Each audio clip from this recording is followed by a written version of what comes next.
मंडप में विराजमान सभी श्रोतागण, संत महात्मा, ब्राह्मण जन, साधु जन, गुरुजन, जो भगवान शिव की ये पवित्र कथा को अपने जीवन में उतारने के लिए इस पवित्र कथा के प्रागण्य में विराजमान है।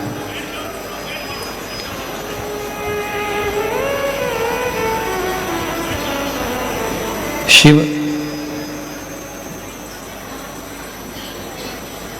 जिनको दुनिया के लोग केवल रुद्र कहते हैं,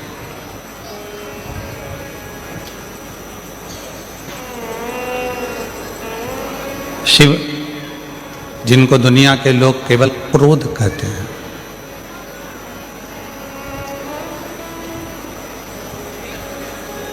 पर रुद्र, क्रोध शिव नहीं, शिव शांति की मूर्ति है,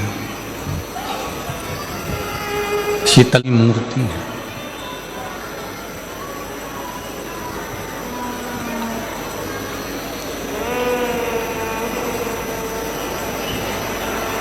और जिसमें बहुत बड़प्पन होता है उसमें शीतलता होती है। अभी एक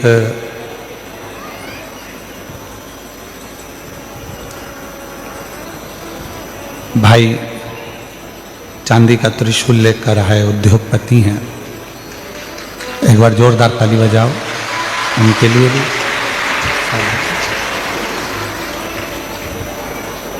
हमने देखा बहुत सारे लोग खड़े थे, पर उनकी नम्रता के साथ में उन्होंने त्रिशूल का स्मरण कर कर भेंट किया। ऐसे कई उदाहरण आपकी और हमारी जिंदगी में रोज प्रतिदिन देखने को मिलते हैं, प्रतिदिन दर्शन को मिलते हैं। व्यक्ति की जितनी बड़प्पन होती चली जाती है, व्यक्ति जितना विद्वान होता चले जाता है, उसमें धन, वैभव, प्रतिष्ठा, यश, कीर्ति आदि आदि जब उसमें बढ़ने लगे तो उसका सबसे बड़ा एक गुण जिंदगी में आ जाता है, उसकी नम्रता, उसकी सरलता।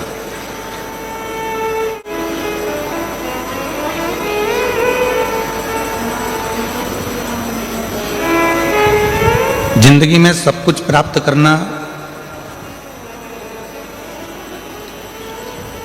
बहुत सरल है, पर सरलता को प्राप्त करना बहुत कठिन है, बहुत कठिन।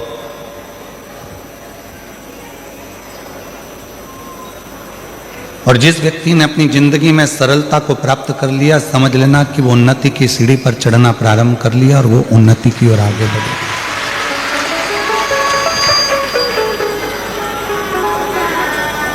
देवताओं को केवल देव कहते हैं, पर मेरे ओगड़दानी को तो देवों के भी देव महादेव कहते हैं। ये केवल महादेव संबोधन कोई छोटा मोटा संबोधन नहीं है कि जिसमें हमने भगवान को महादेव कह दिया। महादेव संबोधन वो संबोधन है कि सारे देवताओं के भी हृदय में जो निवास करते हैं। कोई भगवान विष्णु से जाकर पूछे कि आप किसकी आराधना करते हो, तो भगवान नारायण कहेंगे मैं शिव की आराधना करता हूं। कोई भगवान राम जी से जाकर पूछे कि आप किसकी आराधना करते हैं, तो भगवान राम कहेंगे मैं शिव की आराधना करता हूं। कोई भगवान कृष्ण से जाकर पूछे कि आप किसकी आराधना करते हो, तो भगवान कृष्ण कहेंगे मैं शिव की आराधना करता हूं। कोई आद्य शक्ति माँ दुर्गा, भवानी, जगत जननी अम्बा से जाकर पूछे, जगदम्बा से जाकर पूछे कि आप किसकी आराधना करते हो, तो कहेंगे मैं शिव की आराधना करता हूं। कोई परम शक्ति, कोई पितृ, कोई कुलदेव, रामदेव, कोई स्थान देव से जाकर पूछे आप किसकी आराधना करते हो, तो सारे देवता कहेंगे हम शिव की आराधना करते हैं।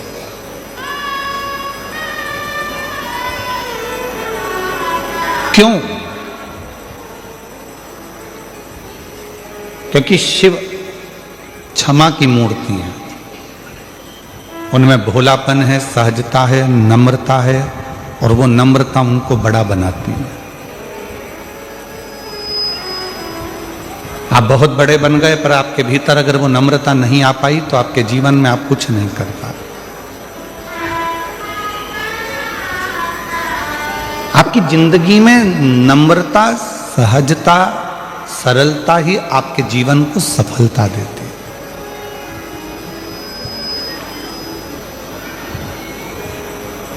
और देख लिया संसार हमने, देख लिया सब मतलब के यार हमने, देख लिया झूठे नाते झूठे रिश्ते, झूठे नाते झूठे रिश्ते, अरे झूठा है संसार हमने देख लिया सब मतलब के यार हमने देख लिया, देख लिया संसार हमने देख लिया। वो एक भीतर से जिसकी नम्रता है, भीतर से जिसकी सरलता है, भीतर से जिसकी सहजता है, वही शिव का एक प्रतिबिंब स्वरूप है। वही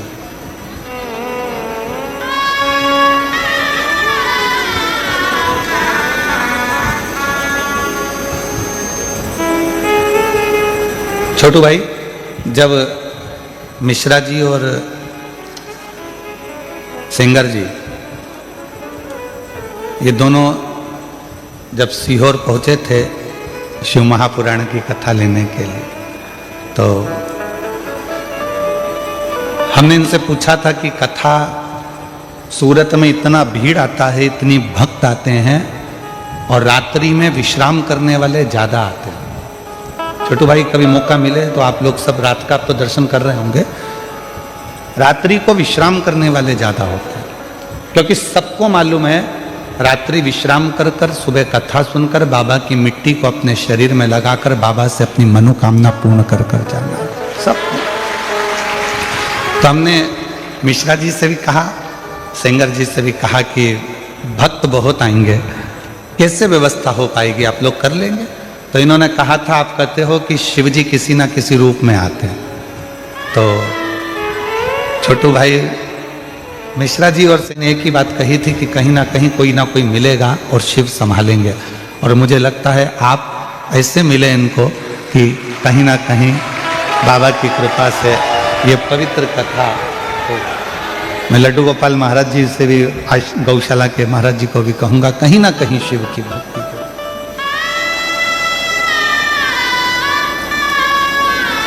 और कल की सूचना मिली हमको, इतना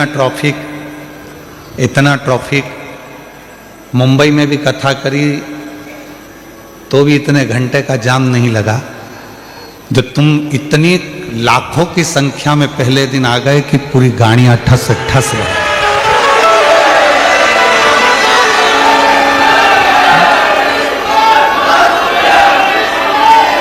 पूरी गाड़ियां ठस ठस भरा गई।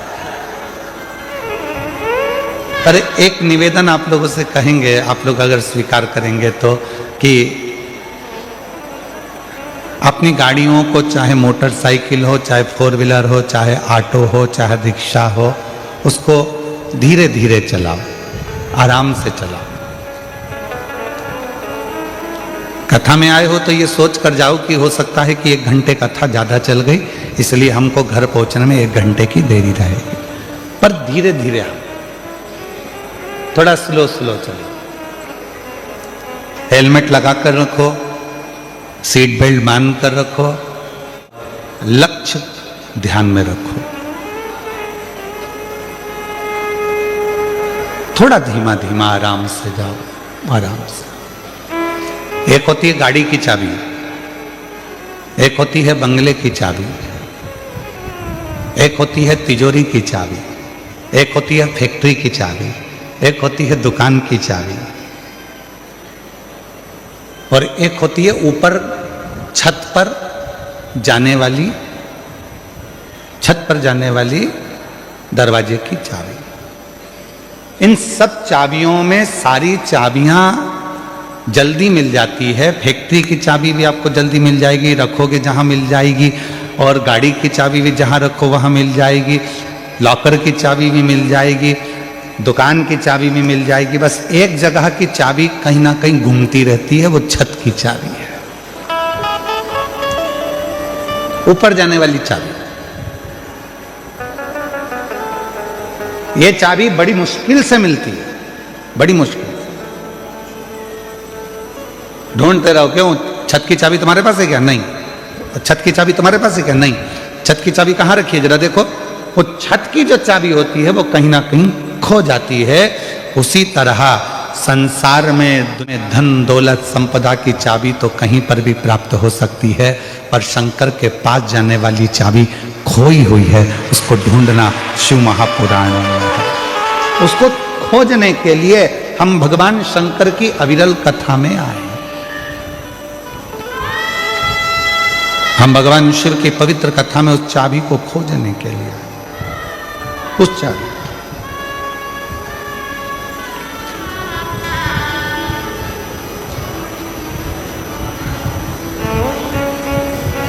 और चाबी खो गई तो ढूंढना पड़ेगा, और अगर नहीं ढूंढ पाए तो फिर ताला तोड़ना पड़ेगा या फिर चाबी वाले को बुलाकर लगवाना पड़ेगा।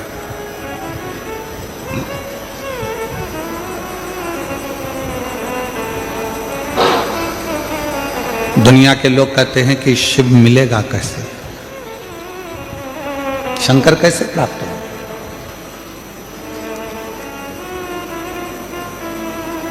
शिव को प्राप्त करना कोई कठिन विषय नहीं है। एक लोटा जल लेकर जब आप अपने घर से भगवान शंकर के मंदिर की ओर जाएंगे, हृदय में शिव शिव श्री शिवाय नमस्तुभ्यम उच्चारण करते करते करते करते जब शंकर के भगवान के नजदीक में जाएंगे तो शिव कुछ ना कुछ आपको दिया होगा, इसलिए शंकर भगवान आपको अपनी ओर खींच लेंगे, अपनी ओर।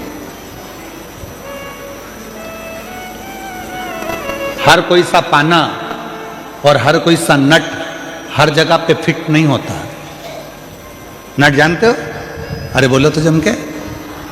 पाना जानते हो? गाड़ी में वो नट को कसने वाला। हर कोई सा पाना और हर कोई सा नट हर जगह पर फिट नहीं होता है।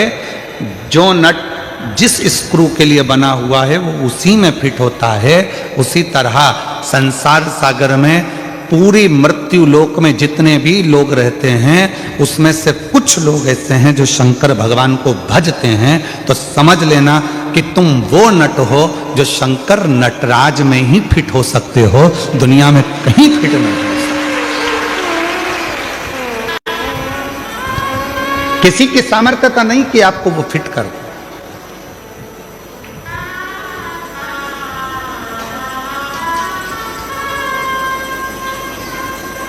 किसी की सामर्थ्यता।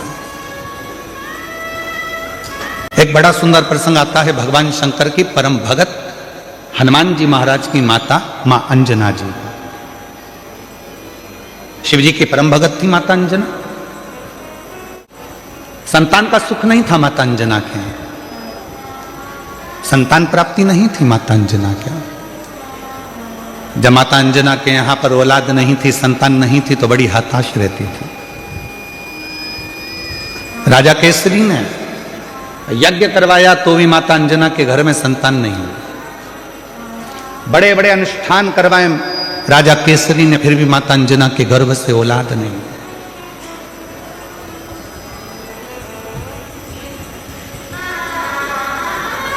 बहुत कठिन। यज्ञ करवाए, अनुष्ठान करवाए, साधना करवाई, व्रत करवाए, उद्यापन करवाए, पर अंजना के घर में, मां अंजना के यहां संतान का सुख नहीं। सब कुछ करा और यही की यही तो भगवान कृष्ण के यहां भी हुआ था।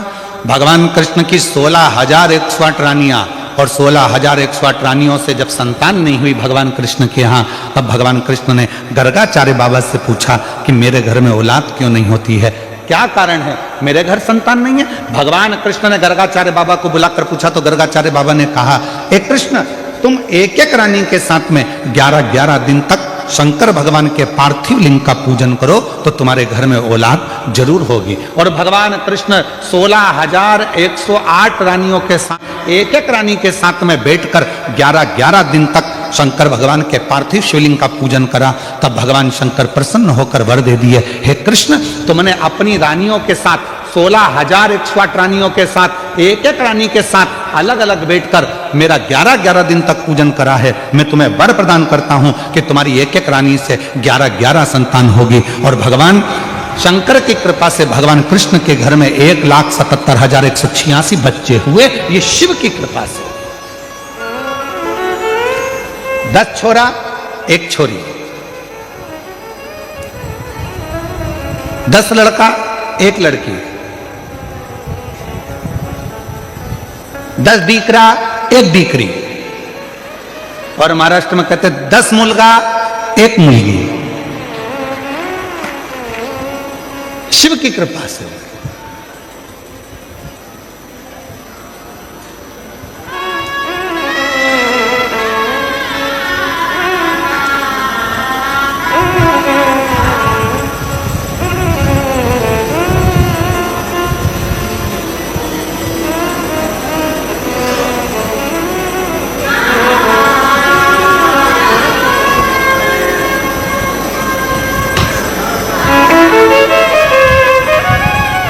आज हम जब जहाँ ठहरे हुए हैं तो हम जिस जगह पे ठहरे हैं उसके सामने वाली बिल्डिंग में से आज कोई हाथ हिलाकर पूछ रहा था, केम छो?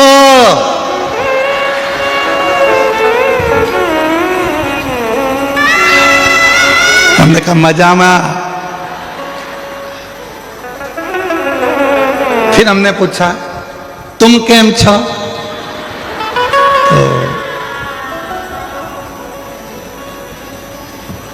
वो बोला नीचे वाले तुमसे मिलने नहीं दे रहे, तो क्या केम छो? मिलने भी तो दे।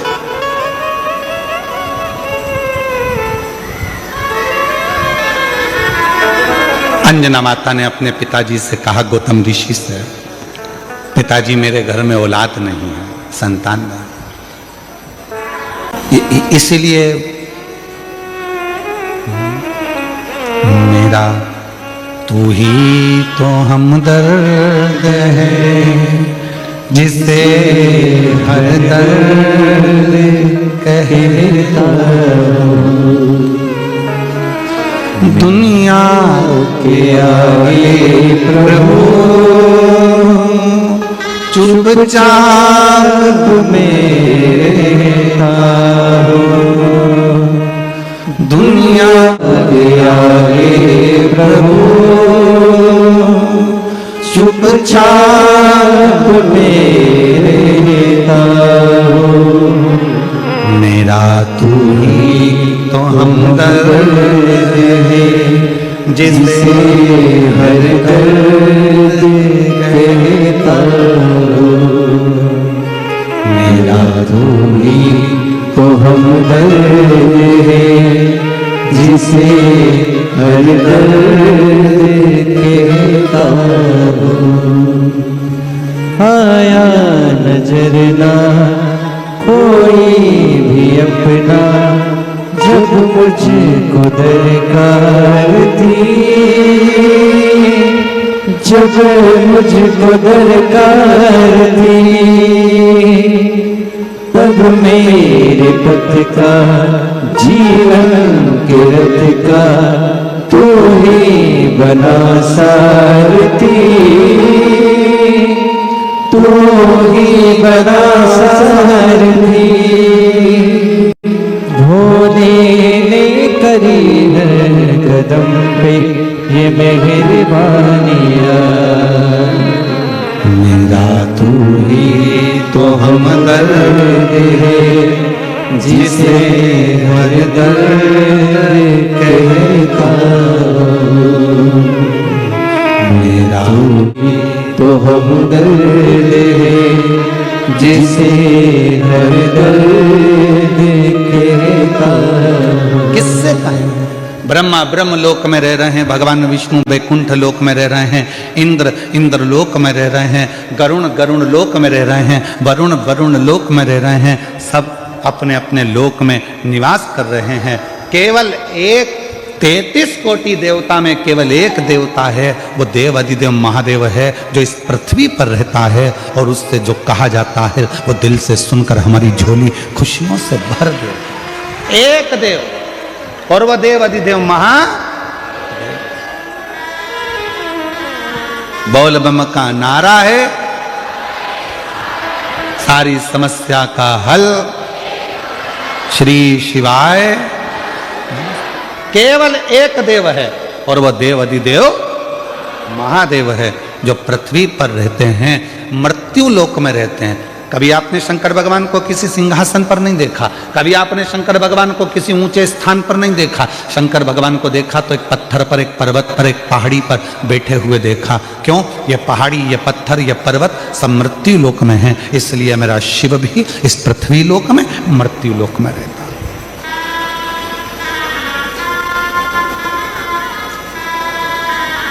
और उसको पाना सरल है, उसको पाना कठिन नहीं है।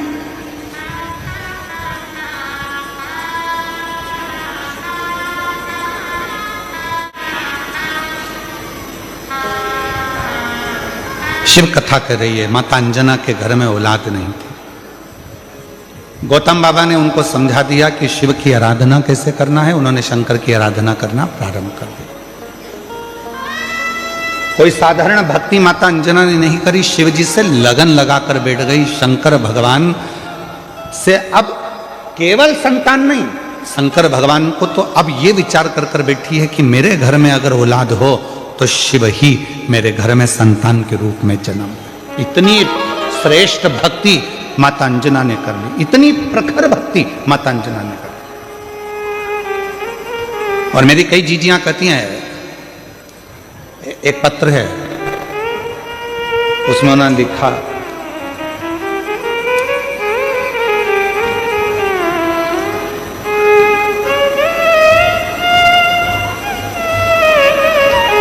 मेरा नाम शोभा बेन है,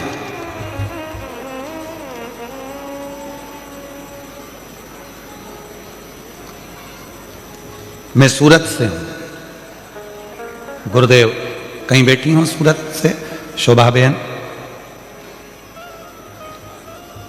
शादी के 27 साल निकल गए थे पर औलाद का सुख नहीं हुआ। 27 वर्ष शादी के निकल गए। सूरत से हैं शोभा बेन, अगर कहीं बैठी हो और बच्चों को लेकर आई हो तो व्यासपीठ पर लेकर आ सकती हैं। 27 साल शादी के निकल गए, संतान का सुख नहीं हुआ। शादी के 5 साल तक तो डॉक्टर को दिखाया, इसके बाद 10 साल तक पूरे देवी देवता ऐसा कोई नहीं बचा और ऐसा कोई डॉक्टर नहीं बचा जिसका इलाज ना करवाया। मुंबई से लेकर दिल्ली, दिल्ली से लेकर अहमदाबाद, सूरत, हर जगह पर IVF भी करवाया, वो भी सफल नहीं हुआ। डॉक्टर ने आखिरी में मना कर दिया कि तुम मां नहीं बन सकती।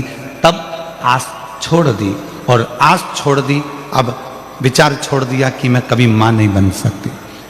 27 साल के बाद पहली बार टीवी पर कुछ सीरियल देख रही थी और चलाते चलाते चैनल पर आपकी कथा आ गई और उसको सुना तो आपने शिव भगवान के पशुपतिनाथ व्रत और सफेद आंकड़े की जड़ का प्रयोग बताया, जो करा।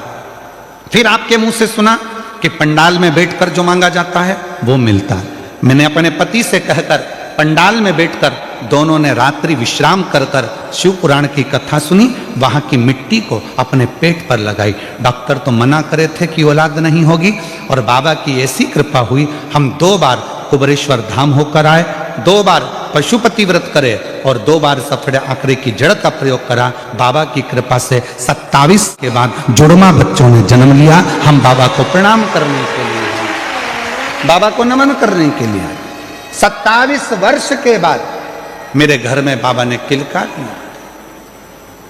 किससे कहें? कहीं बैठी हो शोभा बेन सूरत से, अगर कहीं बैठी हो तो आ सकती। किससे कहोगे? मेरा तू ही तो हमदर्द है, जिसे हर दर्द कहता हूँ। आप किससे कहो? ब्रह्मा जी ब्रह्मलोक में बहुत दूर हैं, भगवान विष्णु वैकुंठ में है, इंद्र लोक में बैठे हुए हैं। हम अपना दर्द किससे कहने जाएंगे? हम अपना दुखड़ा किससे कहने जाएंगे? हम अपनी तकलीफें किससे कहने जाएंगे? हम हमारा कष्ट किससे कहने के लिए जाएंगे? तो सारे देवताओं ने अपना अपना स्थान चुना। आखिरी में शंकर भगवान को बुलाया गया और शिव जी से कहा, सारे देवताओं ने अपना अपना स्थान चुन लिया है, तुम कहाँ रहना पसंद करोगे? पृथ्वी पर कोई रहना नहीं चाहता। क्यों? क्योंकि दुनिया के लोगों के दुखड़े इतने ज्यादा हैं, रोज आएंगे, रोज दुखड़ा रोएंगे, रोज आएंगे, रोज तकलीफ कहेंगे, तो कोई देवता पृथ्वी पर नहीं रहना चाहता। आप बताओ, आप कहाँ रहना चाहते हो? शंकर भगवान ने कहा, मैं पृथ्वी पर रहने को तैयार हूं, मृत्यु लोक में रहने को तैयार हूं। तो भोले बाबा, आपको सबके दुखड़े सुनना पड़ेंगे। भोले बाबा, आपको सबके दुखड़े सहना पड़ेंगे। आपको सबके दुखड़े सुनकर उनके दुखड़ों को समाप्त करना पड़ेगा। शंकर भगवान ने कहा, मैं पृथ्वी पर रहने को तैयार हूं और सबके दुखड़े सुनने को तैयार हूं और सबके दुखड़े समाप्त करने को तैयार हूं। शिव की भक्ति में माता अंजना जी लग गई।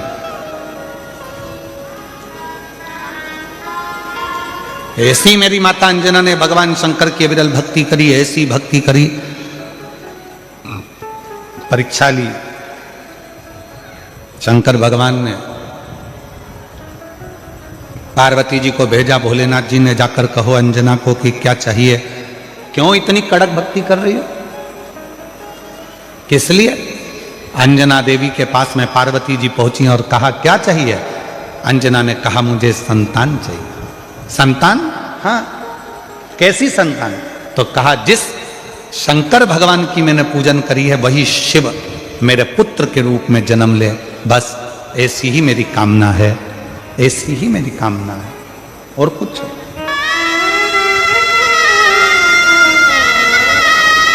शिव मेरे घर में जन्म ले।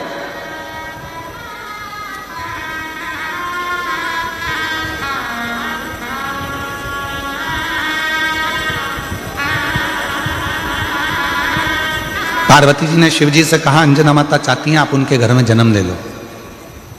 शंकर भगवान ने कहा कि मैं आज जन्मा हूं, मेरा कभी जन्म नहीं होता।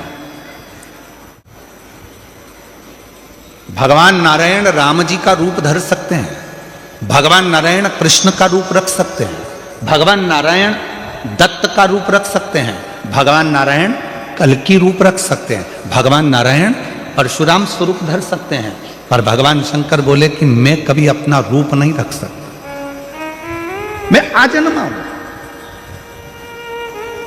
जन्म और मृत्यु से मैं परे हूं, इसलिए मेरा कोई दूसरा जन्म नहीं हो सकता। आपका दूसरा जन्म नहीं हो सकता तो फिर कुछ तो कृपा करो।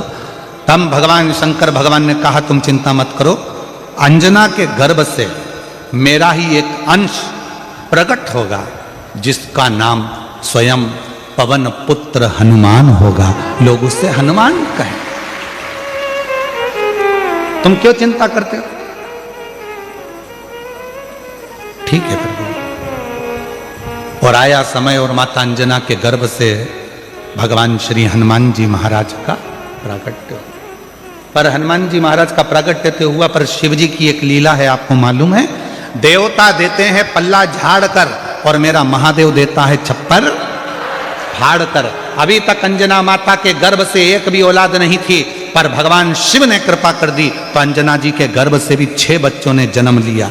आप लोग कथा में श्रवण करे हैं पूर्व में, हनुमान गतिमान रतिमान मतिमान वर्तिमान, ऐसे हनुमान के कई भाई हुए, कई भाई हनुमान जी के हुए। और हमने पहले भी कहा है, जिसकी फैक्ट्री ना चलती हो, बहुत दुकान ना चलती हो, तो हनुमान जी के पांव का थोड़ा सा सिंदूर लेकर, यदि उस सिंदूर को किसी भी फैक्ट्री या दुकान में हनुमान जी के छोटे भाई गतिमान के नाम से अगर एक बिंदी भी सिंदूर की रख दी जाती है तो वो दुकान और फैक्ट्री भी झड़के से चलना प्रारंभ हो जाती है। गतिमान हनुमान जी के छोटे भाई,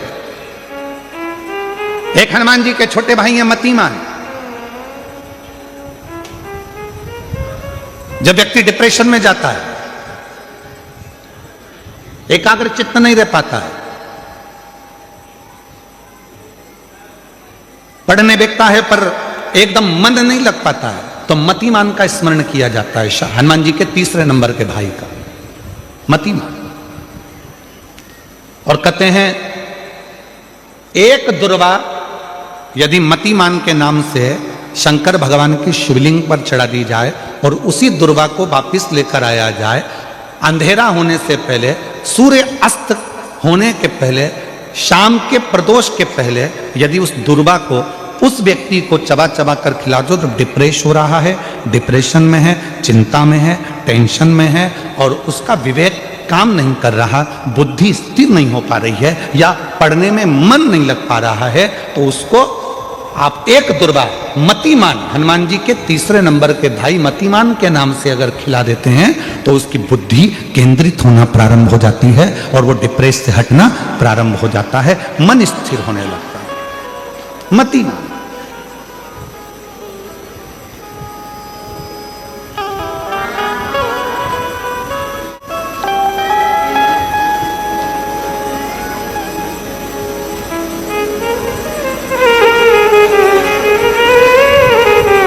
और एक नाम आता है व्रतिमान। इसका प्रैक्टिकल तुम अभी यहीं से कर लेना, ठीक है? चलते चलते मालूम पड़े तुम्हारी पार्किंग यहां से आधा किलोमीटर दूर है, ठीक है? अरे बोलो तो जम के। आधा किलोमीटर दूर तुम्हारी पार्किंग है और तुम्हारी उम्र लगभग बहुत हो गई, मालूम पड़े तुम थोड़े वृद्ध हो गए हो और तुम्हारा घुटना दुख रहा है, तुम्हारी कमर दुख रही है, चलते चलते बड़ी मुश्किल से तुम कथा स्थल तक पहुंचे हो। अब मन में आ रहा है कि मुझे वापस पार्किंग तक जाना है, कैसे जाऊंगी, पाँव तो दुख रहा है। तो एक काम आज चलते चलते करना कि कहीं सीवर वाला महाराज झूठ तो नहीं बोल रहा है, तो प्रैक्टिकल करके जाना। क्या करोगे? यहां से जाते समय आप जब जा रहे हो और आपके शरीर का कोई अंग जब दुख रहा है तो श्री शिवाय नमस्तुभ्यम कहकर श्री व्रतिमान हनुमान का स्मरण करो। किसका स्मरण करना है? जम के बोलो, व्रतिमान हनुमान। व्रतिमान हनुमान का स्मरण करके कहीं पर भी बैठकर अपने पांव की छोटी वाली जो उंगली है उसको जम के दबाना और दबाने के बाद चल देना। जिस जगह पर भी दर्द हो रहा होगा मेरा बाबा आपको मंजिल तक पहुंचाएगा, दर्द होने नहीं देगा। कल नहीं करना, प्रैक्टिकल आज ही करना। काल करे सो आज कर। व्रतिमान आज करेंगे गुरुजी, 3 महीने में फर्क दिखेगा। तुम तो आज की आज का बताओ ना कि आज की आज में फल कैसे मिले। तो बिल्कुल तैयारी में बैठो। जाते जाते व्रतिमान हनुमान भगवान श्री शिवाय नमस्तुभ्यम का स्मरण कर कर एक ऊर्जा के साथ, ताजगी के साथ चलते जाओ। शिव थोड़ा बहुत नहीं देते, मेरे भगवान देते हैं छप्पर फाड़ कर। अब हनुमान जी महाराज का प्रागट्य हो गया, हनुमान जी महाराज आ गए, पूरे आनंद के साथ राम जी की सेवा करी। ये सारी कथा आप लोगों ने श्रवण करी है, रामचरितमानस में भी और शिव पुराण में भी और श्रीमद् भागवत में भी, कई जगह पर आपने इस कथा को सुना होगा। अब मूल कथा जो शिव पुराण की, स्कंद पुराण का मूल तत्व है, उसकी ओर हम बढ़ रहे हैं, जो बड़ी सुंदर कथा है। स्कंद पुराण के रेवाखंड की ये कथा, स्कंद पुराण के रेवाखंड में से इस कथा को दिया। स्कंद पुराण का रेवाखंड कथा है, हनुमान जी महाराज राम जी के साथ में लंका पर चढ़ाई कर दिए, विजय प्राप्त कर लिए, आ गए। पुष्पक विमान में बैठकर मां सीता को लेकर आ रहे थे। अब आइए मुख्य कथा, स्कंद पुराण शिव पुराण की वो कथा जो अपने अंदर अपने को उतार आ रहे हैं। राम जी बैठ गए पुष्पक विमान में, मां जानकी साथ में, विभीषण, हनुमान सब साथ में चल दिए। बीच में स्थान आया, हनुमान जी ने कहा प्रभु ये वो भूमि है जहां मेरी मां अंजना रहती है, जहां मेरी माता अंजना यहां रहती है, ये वो भूमि है। राम जी ने पुष्पक विमान को आदेश दिया, हे पुष्पक नीचे होइए, इस भूमि पर, अंजना माता की इस भूमि पर पुष्पक को रोका। हनुमान जी पुष्पक विमान से नीचे उतरे, हनुमान हमें तुम्हारी मां से मिलना है। जिस हनुमान ने लंका पर विजय प्राप्त करा दी, जिस हनुमान ने लक्ष्मण को संजीवनी बूटी ला कर दे दी, उस हनुमान जी की माता से मुझे मिलना है। हनुमान जी ने हाथ जोड़कर कहा, प्रभु माता से तो मिला दूंगा, मना नहीं है, पर मेरी माता सबसे ज्यादा यदि आराधना और साधना करती है तो शिव की करती है। राम जी ने जो शब्द कहा, प्रत्येक व्यक्ति के दिल में वो शब्द छूना चाहिए।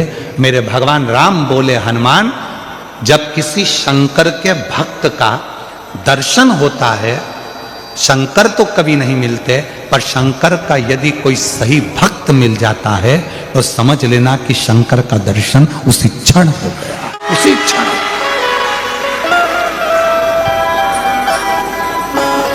उसी क्षण शिव का दर्शन उसी पल हो गया, शंकर भगवान का दर्शन उसी पल हो गया। यदि कोई शंकर भगवान के भक्त का दर्शन कर लेता है, शिव भक्त का दर्शन कर लेता है, तो समझ लो कि शंकर भगवान का भक्त का दर्शन, शिव का दर्शन। आप कौन है? क्यों लोग कहते हैं कि शिव महापुराण के कथा के पंडाल में जाकर बैठो और आपकी मनोकामना पूर्ण हो जाती है, कथा के पंडाल में जाकर बैठो शिव पुराण के और आपका मनवांछित फल प्राप्त हो जाता है? आखिर शिव महापुराण के कथा के पंडाल में ऐसा होता क्या है?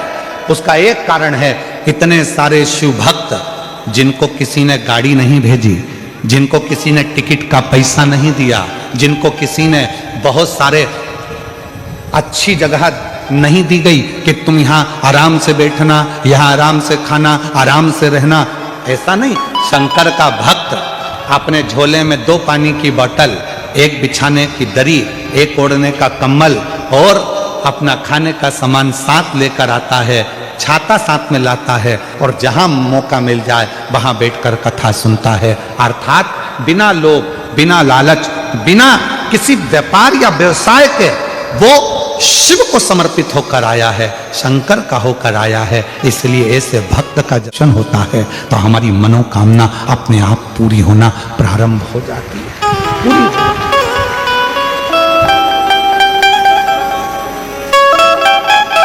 एक पत्र है, अच्छा है।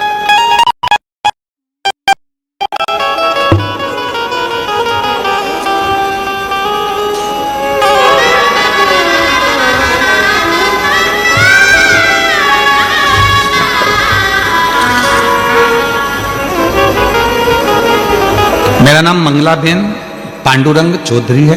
मैं डिंडोली सूरत में रहने वाली हूँ। कहीं बैठी हो तो हाथ हिला सकती हैं। मैं बाबा का जितना भी वर्णन करूं कम है। बाबा की मुझ पर अनंत कृपा है। मेरा बेटा 10 साल से सरकारी नौकरी की तैयारी कर रहा था, पर कुछ पॉइंट से सिलेक्शन रह जाता था। वो रोज अपने काम से आता था और चिंता में रहता था। मैंने टीवी के माध्यम से आपकी काफी कथा सुनी है। मैंने अपने बेटे से बोला कि रोज 1 लोटा जल बाबा को चढ़ाओ और शहद वाला बेलपत्र बाबा को चढ़ाना शुरू करो। बेटे ने वैसा ही किया और सच्चे मन से बाबा से प्रार्थना की। और मैंने बाबा की कथा जब सूरत में आई थी तब 7 दिन कथा का भ्रमण किया। बाबा से विनती की, बाबा आपकी कथा के पंडाल में रहकर कथा सुन रही हूँ। ऐसा सुना है जो कथा के पंडाल में रहकर कथा को श्रवण करता है उसकी मनोकामना आप पूरी करते हो। बाबा मेरे बेटे की सरकारी नौकरी में सफलता मिले। बाबा की कथा जब चालू हुई तब मेरी बहू ने पशुपति व्रत भी रख लिया। मेरे 6 साल का पोता अथर्व भी बाबा से विनती करता और बाबा ने हमारी विनती को स्वीकार करा। श्रद्धापूर्वक नमन करने के लिए आज मैं आई हूँ। आज मैं बाबा को धन्यवाद देती हूँ कि मेरे बेटे का सिलेक्शन सरकारी नौकरी मिल गई है और मेरे बेटे का नाम सचिन पांडुरंग चौधरी है जो अहमदाबाद के सरकारी टीचर बन गया है। मैं बाबा को यहाँ प्रणाम करने के लिए आई हूँ, बाबा को नमन करने के लिए। अगर कहीं बैठी हो तो आ सकते। शिव को कहो, शंकर को कहो, वो सुनता है महाराज और हृदय से देता भी, हृदय से देता। शिव कथा कह रही है हनुमान जी ने कहा ये मेरी माता अंजना का गांव है और माता अंजना यहां रहती हैं, पर वो शिव की परम भक्त। राम जी ने कहा हनुमान, जब किसी शंकर भगवान के भक्त का दर्शन होता है, शिव भक्त का जब कभी दर्शन होता है और वो शिव भक्त अपनी दृष्टि से हमको देता है, तो निश्चित है हमारे आधे से ज्यादा दुख उसी पल खत्म हो जाते हैं, समाप्त हो उसी क्षण।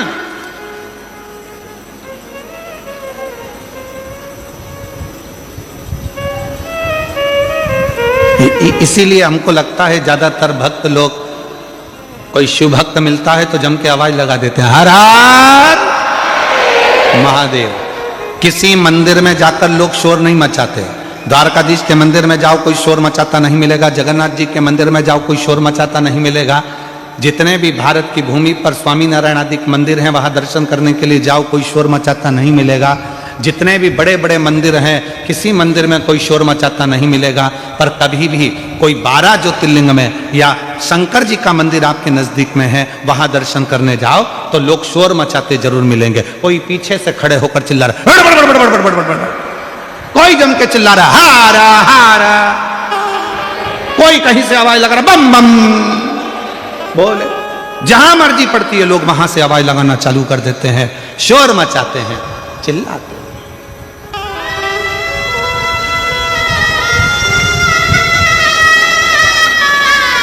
शिव का नाम लेकर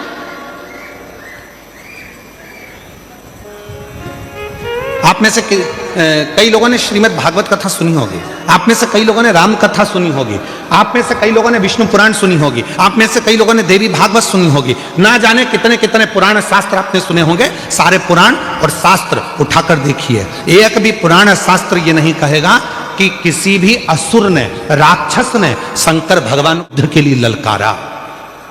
जितने भी असुर ने ललकारा वो सबने भगवान को ललकारा, विष्णु जी को ललकारा, ब्रह्मा जी को ललकारा, इंद्र को ललकारा, युद्ध के लिए देवी को ललकारा, पर किसी भी असुर ने, किसी भी राक्षस ने, किसी भी असुर ने, किसी भी दानव ने भगवान शंकर को युद्ध के लिए नहीं ललकारा।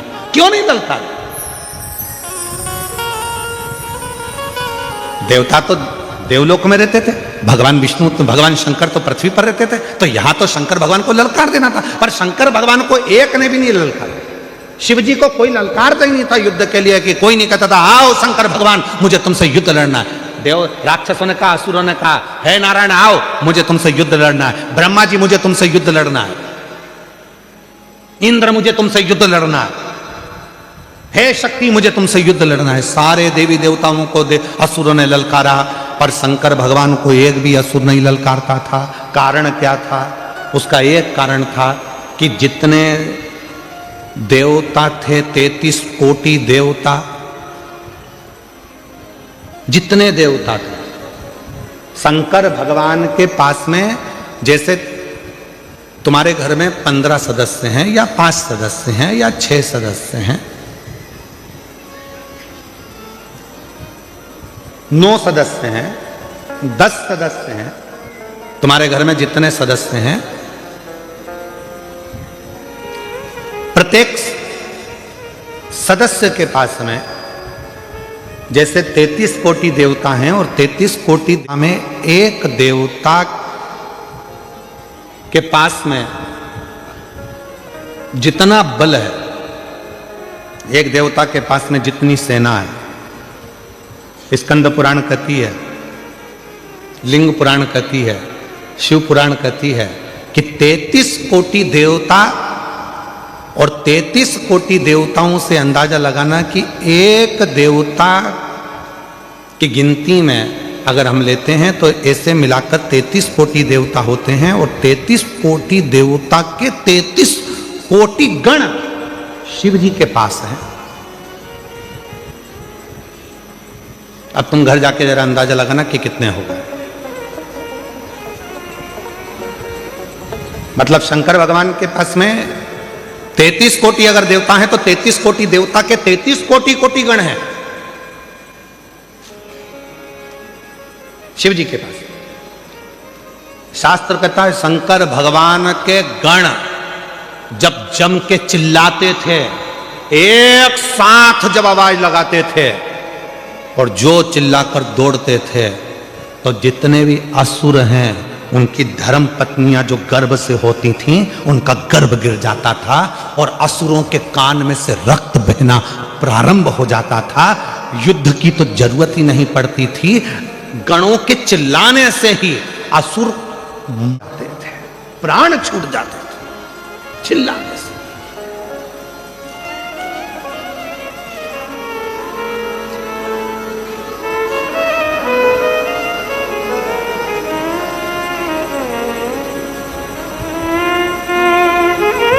कई लोग पूछते हैं, क्यों महाराज जी ये इतने सारे भक्त कथा सुनने आते हैं, ना तो इनके पास कोई पत्र जाता है, ना कोई निमंत्रण जाता है, ना पीले चावल जाते हैं।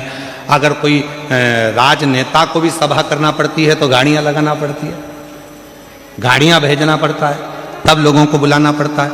और साथ में बुलाओ तो बुलाओ, भोजन का टिफिन भी हाथ से दो और उनके लिए पूरी व्यवस्था करो, कुर्सी लगाओ, ये लगाओ, वो लगाओ, सम्मान दो, गाड़ी भेजो, घोड़ा भेजो, समय पे लाओ, समय पे छोड़ के आओ। पर यह शिवपुराण एक ऐसी कथा है जिसमें ना तो पीले चावल दिए जाते हैं, ना निमंत्रण दिया जाता है, ना किसी के यहाँ पत्र भेजा जाता है, ना किसी के यहाँ जाकर कहा जाता है। उसके बाद भी ये लाखों लाखों शिव भक्त अपने आप आ जाते हैं। उसका क्या कारण? उसका एक कारण है, स्कंद पुराण कहती है, ये जितने शंकर के भक्त संसार में रहते हैं, ये शंकर भगवान के पूर्व में कोई रिश्तेदार रहे होते हैं, जो शंकर की डमरू की आवाज सुनकर दौड़ पड़ते हैं और कथा में आकर बैठते हैं। शिव के गण है।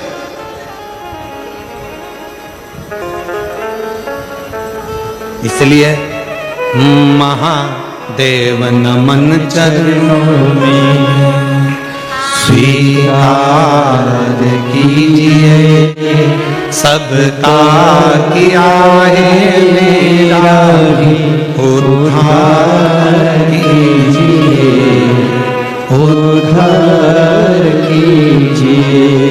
हे त्रिपुंडधारी, हे त्रिशूलधारी, हे त्रिपुंडधारी, हे त्रिशूलधारी। चरणों में तेरे बाबा जी पावन है चारों धाम, तेरी देव करते वंदना, पूजे सीताराम। चरणों में तेरे बाबा जी पावन है चारों धाम, तेरी देव करते वंदना, पूजे सीताराम। हो जाए पूरी कामना, हो जाए पूरी कामना, उपकार कीजिए, सबका किया है मेरा, उद्धार कीजिए, उद्धार कीजिए। हे त्रिपुंडधारी, हे त्रिशूलधारी, हे त्रिपुंडधारी, हे त्रिशूलधारी। आप जरा विचार करिएगा,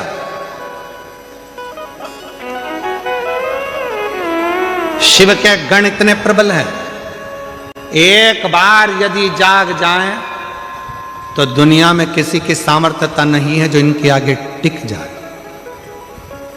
ये कथा संत, साधु, महात्मा, प्रवचन क्या कर रहे हैं? आपको जगाने का काम ही तो कर रहे हैं, ये जगाने का ही तो काम कर रहे हैं। आज जो बांग्लादेश में हो रहा है, हिंदुओं को पूछकर जिंदा की जिंदा लटकाकर उसमें आग लगाई जा रही है। आज जो बांग्लादेश में हो रहा है, हिंदुओं को पूछकर जो जिंदा लटकाकर आग लगाई जा रही है, वो दिखाया जा रहा है, वो दिखाने का प्रयास कर रहे हैं।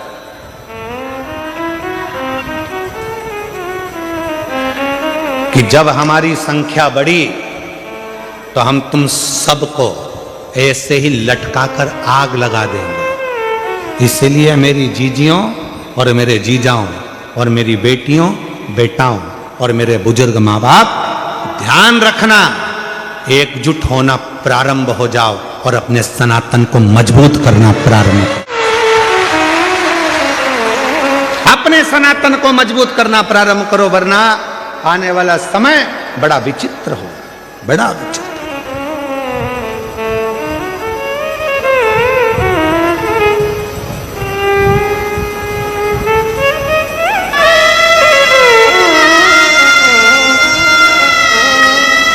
वो तो आपके गुजरात के दो प्रबल मेरे वल्लभ भाई पटेल जी की कुछ कृपा की मूर्ति आप लोगों ने दिल्ली में बिठा रखी है, तो सनातन धर्म की मजबूताई बहुत प्रबल हो रही है। सनातन धर्म प्रखर हो रहा है, प्रबल हो रहा है।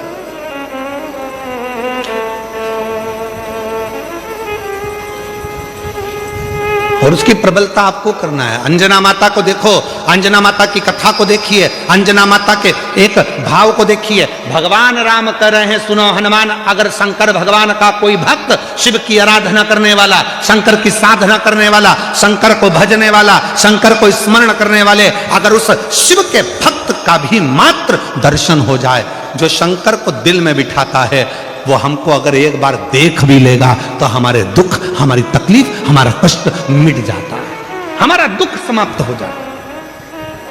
अब इसमें ना जाने कितने शंकर के भक्त आए होंगे, इस पूरी कथा में ना जाने भगवान के कैसे कैसे भक्त आए होंगे, जो शिव की भक्ति के लिए रात भर, ठंड पड़ रही है, पड़े हुए हैं, ठंड में पड़े, खाने को मिला तो ठीक, ना मिला तो ठीक, पड़े। हम नहीं जानते कौन से यूट्यूबर हैं, एक यूट्यूबर ने कोई रील डाली होगी और वो रील ऑफिस से, सीहोर से आशीष के पास आई, तो आशीष ने हमको रील दिखाई, तो उस रील में आशीष ने दिखाया कि कोई दुबई से भी एक बहन यहाँ आई हुई है और कथा के पंडाल में रात रात रुककर कथा का श्रवण कर रही है। वो दुबई वाली बहन कहाँ बैठी है? अगर बैठी हो तो मैं निवेदन करूंगा कि आप ही हैं, आ जाओ आ जाओ आ जाओ। ये दुबई से कथा सुनने के लिए आई और कथा के पंडाल में रात्रि विश्राम कर कर कथा का लाभ ले। और मैं उन यूट्यूबर को भी धन्यवाद दूंगा जिन्होंने इनकी रील डाली। अगर वो भी, अगर उनके, उसका नाम तो मुझे मालूम नहीं है और यूट्यूबर कौन सा है वो भी नहीं ध्यान में, पर अगर वो यूट्यूबर अगर यहाँ बैठे हों तो मैं उनको भी निमंत्रण दूंगा कि वो भी पधारें, कि आपकी रील के कारण आज पूरा सनातन धर्म को ये मालूम पड़ रहा है कि शिव की भक्ति कैसे होती है, शंकर की साधना कैसी होती है, शिव की आराधना कैसी होती है, शिव भक्ति कैसी होती है। और फिर निवेदन करूं मैं इस गुजरात की पवित्र भूमि से, सूरत की पवित्र भूमि से, जितने यूट्यूबर हैं, जितने सोशल मीडिया है और जो आप लोग अपनी चैनल के माध्यम से, अपने यूट्यूब के माध्यम से रील बनाने वाले भी यूट्यूबर हैं, आज आपने सिद्ध कर दिया इस शिव महापुराण की एक एक रील बनाकर कि हमारा सनातन धर्म ऐसा है, हमारे सनातन धर्म की जागरूकता है। आप सनातन को मजबूत कर रहे हैं। सारे यूट्यूबरों को, जितने भी यूट्यूबर लगे हैं सूरत के, गुजरात के, उन सबको मैं नमन करता हूं, प्रणाम करता हूं, आपकी भक्ति को, आपकी सनातन की जागरूकता को।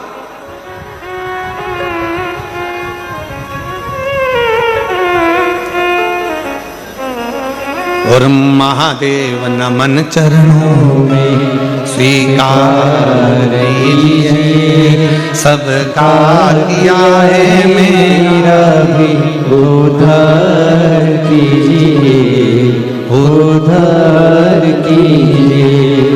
है त्रिपुंडधारी, हे त्रिशूलधारी, है त्रिपुंडधारी, हे त्रिशूलधारी। चरणों में तेरे बाबा जी पावन है चारों धाम, चरणों में तेरे बाबा जी पावन है चारों धाम।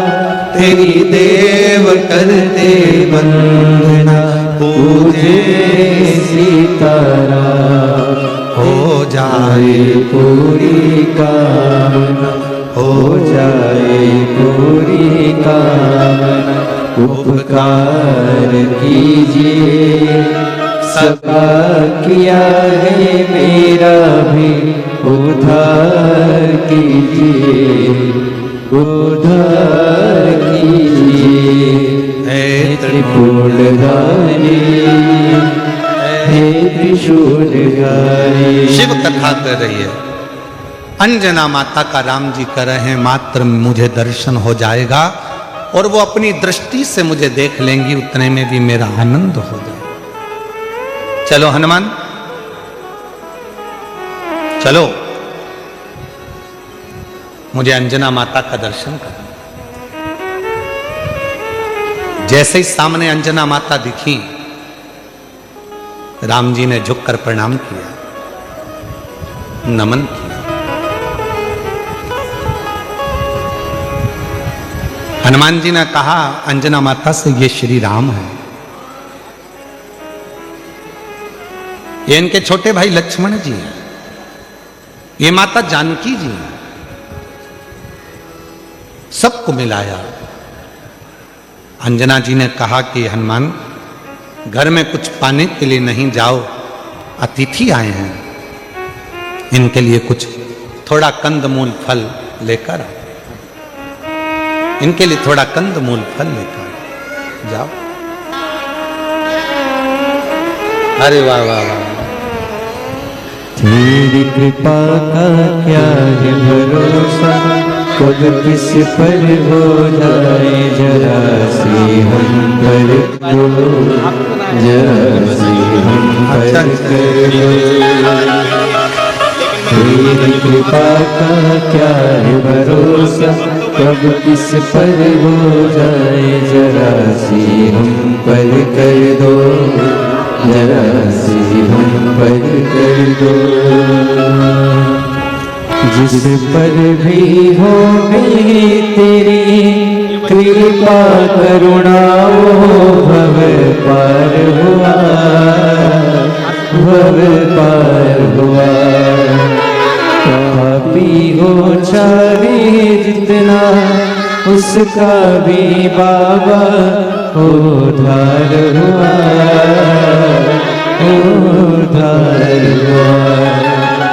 गिद्ध अजामन गणिका जैसे तेरे मन को भाए। बच्ची 2 दिन से रो रही है बाहर खड़े होकर, केवल उसको मिलना था। एक बार जोरदार ताली बजाओ, आज व्यासपीठ पे दौड़ के आई है। गिद्ध अजामन गणिका जैसे तेरे मन को भाए, जरा सी हम पर कर दो। ने कहा कि हनुमान जाओ, घर में कुछ पाने के लिए नहीं है, तुम जल्दी जाओ दौड़ के कंदमूल फल लेकर। अतिथि आया है, मेहमान आया है। शिव महापुराण की कथा कहती है, अतिथि शिव का एक रूप होता है। अतिथि शिव का एक रूप होता है। इसीलिए हमारे यहाँ सनातन धर्म में कहा, शिव महापुराण की कथा के पंडाल में अगर कोई रात्रि रुककर कथा इंतजार कर रहा है, सुबह स्नान आदि कर कर भगवान शिव की कथा के लिए बैठा हुआ है, इंतजार में डूबा हुआ है, वो कोई साधारण नहीं है, स्वयं मेरा देव अधिदेव महादेव है, शिव है। इसलिए मेरी जीजियों, प्रयास करा करो अपने घर से। अब गुजराती भाषा में तो क्या, गुजरात के लोग तो वैसे भी खाने में और खिलाने में बड़े होशियार होते हैं, और उसमें भी सूरत के।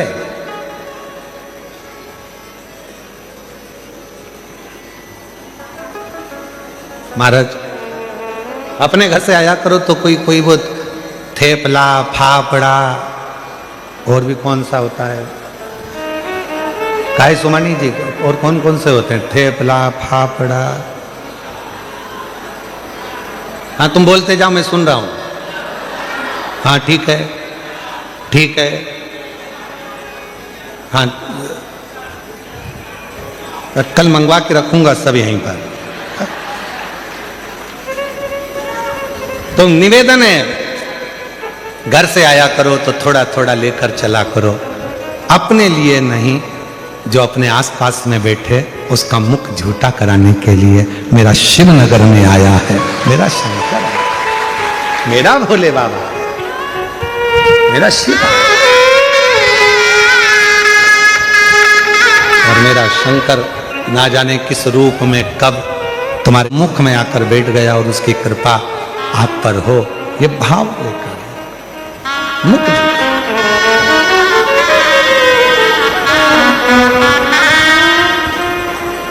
शिव कथा करे, भगवान शंकर का संवाद करा,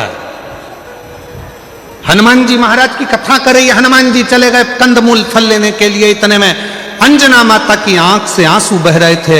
राम जी ने पूछ लिया, मां क्यों रो रही हो? अंजना माता ने कहा, मेरे रोने का कारण केवल एक है, आज मेरे बेटे हनुमान ने मेरे दूध को लज्जित कर दिया। दूध को लज्जित कर दिया? राम जी बोले, मां ये कैसी बात करती हो? हनुमान जी ने तो माता जानकी जी का पता लगाया, हनुमान जी ने लंका में आग लगा दी, और आप कहते हो कि हनुमान जी ने मेरे दूध को लज्जित कर दिया? अंजना माता बोली, रे राम, हे प्रभु, हनुमान भूल गया कि किस माता का दूध पिया था उसने। आज मुझे बड़ा दुख है जो मेरे बेटे हनुमान ने मेरे दूध को लज्जित कर दिया। क्यों मां ऐसे शब्द क्यों कह रही हो? राम जी कह रहे, ऐसे शब्द क्यों बोल रही हो? क्या बात है? अंजना माता ने कहा, इसलिए बोल रही हूं कि आपको अयोध्या से आकर सीता जी को लेने के लिए लंका जाना पड़ा।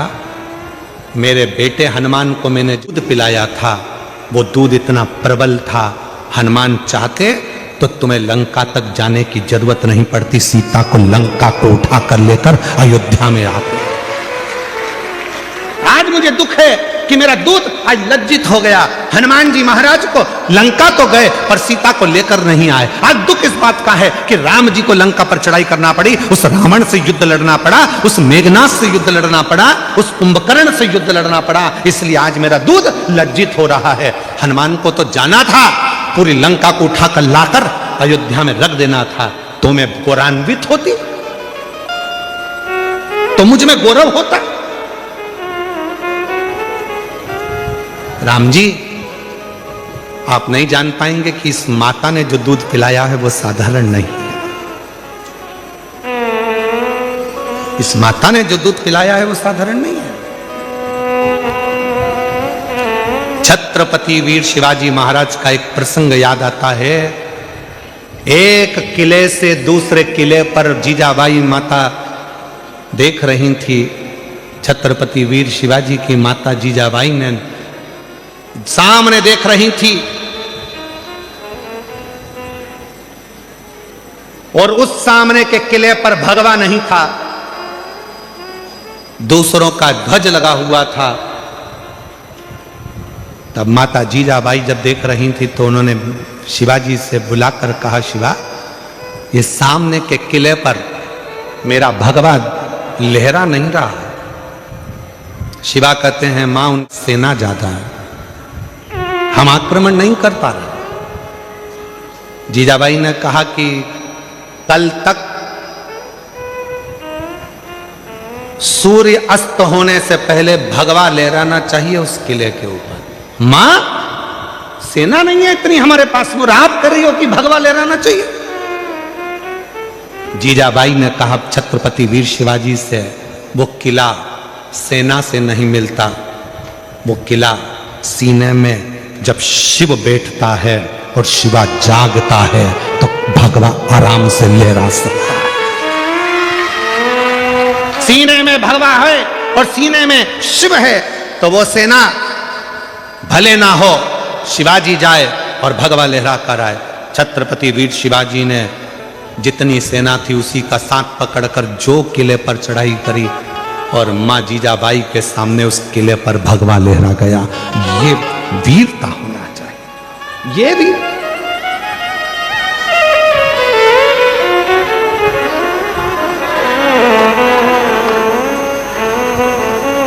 पहले का वीर, पहले का पुत्र, पहले का एक एक युवान व्यक्ति अपने राष्ट्र के लिए समर्पित होता था। आज के जमाने में ना जाने युवानों को होका गया, वो मोबाइल पे इतने समर्पित हो गए कि राष्ट्र के लिए क्या समर्पित हो रहा है,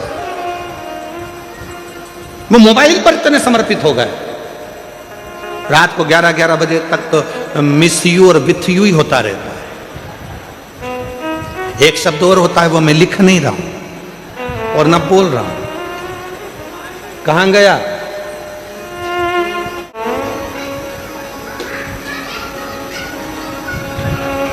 आप किसी व्यक्ति से जितना प्रेम करते हो उससे 1 लाख ज्यादा गुना प्रेम अपने भारत भूमि के राष्ट्र से होना चाहिए, अपनी भारत भूमि से होना चाहिए।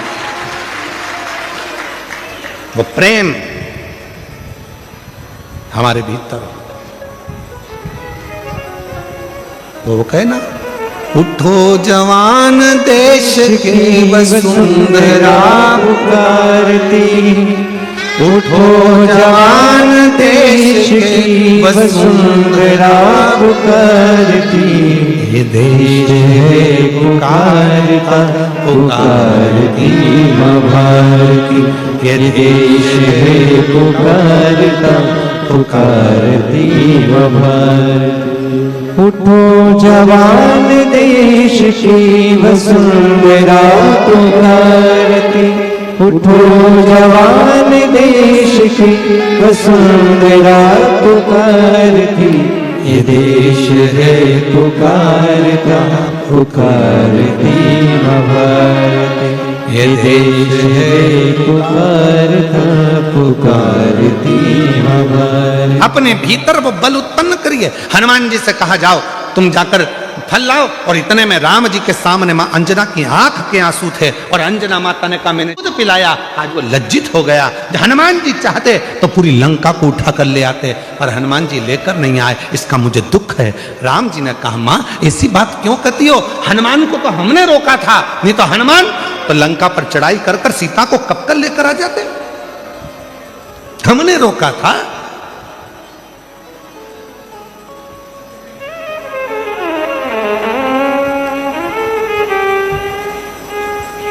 ये कथा जो चल रही है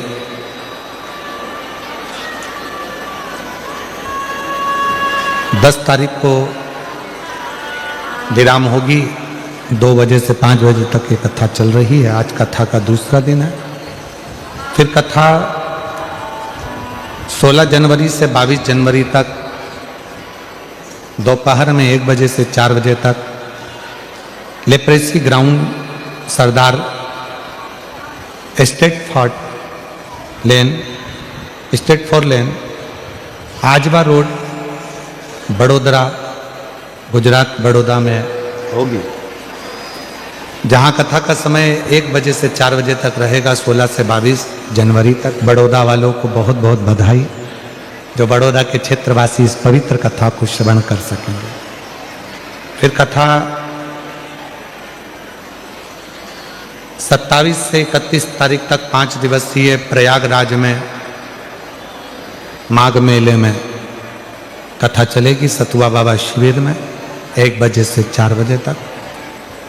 ऐसे ही कथाओं का क्रम निरंतर चलेगा। 14 फरवरी से 20 फरवरी तक रुद्राक्ष महोत्सव है। आपके मायके में सब पधारो, बाबा के रुद्राक्ष महोत्सव का आनंद लें और अपने जीवन को धन्य। जैसा नियम है रुद्राक्ष महोत्सव का कि रुद्राक्ष उत्सव के 1 महीने पहले से रुद्राक्ष वितरण बंद होता है, जो 1 महीने बाद तक बंद रहता है, क्योंकि रुद्राक्ष महोत्सव की तैयारी करना पड़ती है। इसलिए जो रुद्राक्ष वितरण सीहोर में चल रहा है वो 15 जनवरी तक चलेगा, और 15 जनवरी को रुद्राक्ष वितरण बंद होगा, जो 15 मार्च तक बंद रहेगा। तो जो रुद्राक्ष लेने वाले हैं वो 15 जनवरी के पहले आप जाकर रुद्राक्ष ले सकते हैं। फिर वापिस जब रुद्राक्ष उत्सव हो जाएगा तब 15 मार्च के बाद फिर वापिस रुद्राक्ष वितरण, जो रुद्राक्ष उत्सव में रुद्राक्षों को सिद्ध किया जाता है, वही वापिस 15 मार्च के बाद वितरण प्रारंभ हो जाएगा। 2 महीने तक रुद्राक्ष वितरण बंद रहता है। रुद्राक्ष महोत्सव के समय पर, क्योंकि बाबा की आराधना साधना होती है। जो अंदर शिवलिंग है वहाँ रुद्राक्षों का पूजन अर्चना स्मरण रहता है। ऐसे ही कथाओं के क्रम निरंतर चल रहे हैं। एक भोपाल में हमारे भतीजे पंडित श्री जी मिश्रा जी के मुखाग्रविंद से 25 जनवरी से 31 जनवरी तक श्रीमद् भागवत कथा है, 1 बजे से 4 बजे तक। शिवनगर शिव मंदिर करुंद भोपाल में, वहाँ श्रीमद् भागवत कथा पंडित शिवम जी मिश्रा जी द्वारा, भतीजे द्वारा रहे। ऐसी पवित्र कथाओं के लाभ आप और हम ले रहे हैं। भाव से बाबा को अपने मन की बात कहेंगे, दिल से प्रार्थना करेंगे। और हमारा आप लोगों से निवेदन है, बाबा से ऐसी प्रार्थना करना कि 10 तारीख को कथा पूर्ण हो, और जो कामना लेकर आप आए हैं बाबा ऐसी कामना पूर्ण करना कि 16 तारीख को हम बड़ौदा पहुंचकर अपना पत्र दें और बाबा से कहें कि हमारा कार्य पूर्ण हो। ऐसी बाबा को प्रार्थना करें। निवेदन करेंगे सब साथ में, जिसको आता है साथ में बोलेंगे।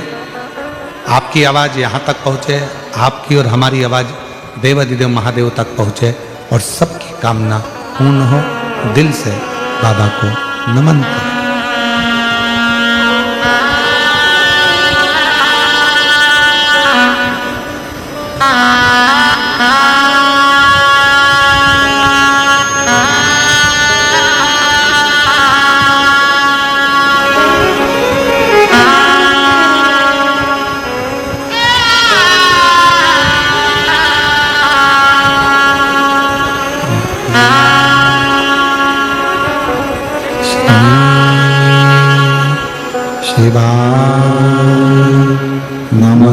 नमस्तुभ्यं श्री शिवाय नमस्तुभ्यं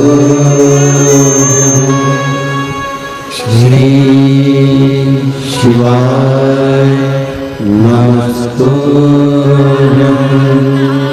श्री शिवाय नमस्तुभ्यं श्री शिवाय नमस्तुभ्यं। भोला सब दुख काटो हमारा, ओ भोला सब दुख काटो हमारा। शिव शंकर जपो तेरी माला, भोले बाबा जपो तेरी माला। भोला सब दुख काटो हमारा, ओ भोला सब दुख काटो हमारा।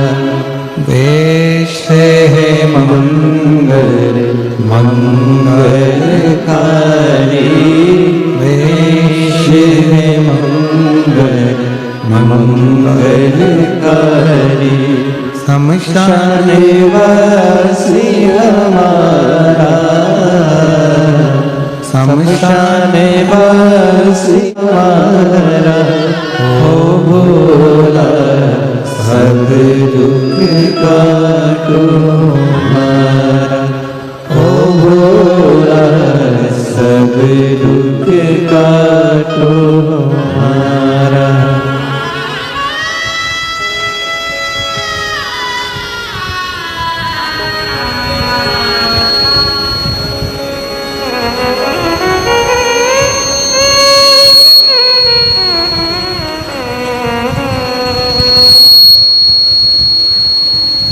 बाबा देवाधिदेव महादेव, भगवान शिव ओगरदानी, त्रिकालदर्शी कैलाशी विनाशी, भगवान शंकर की पवित्र कथा कर रहे। शिव महापुराण की कथा वर्णन कर रही है। माता अंजना देवी ने जैसे ही कहा कि हनुमान जी ने आपको लंका तक भेजा, हनुमान को तो चाहिए था कि पूरी लंका को उठाकर अयोध्या लेकर आ जाए। राम जी ने हाथ जोड़कर कहा, मां आप ऐसा ना करिए। हनुमान तो ले आते सीता जी को, आपके दूध को लज्जित नहीं करा, पर हमने मना किया था। इतने में तो लक्ष्मण जी को हंसी आ गई, और लक्ष्मण जी को ऐसी हंसी, लक्ष्मण जी को हंसी आते से ही भगवान राम जी ने लक्ष्मण जी को हंसने से रोका।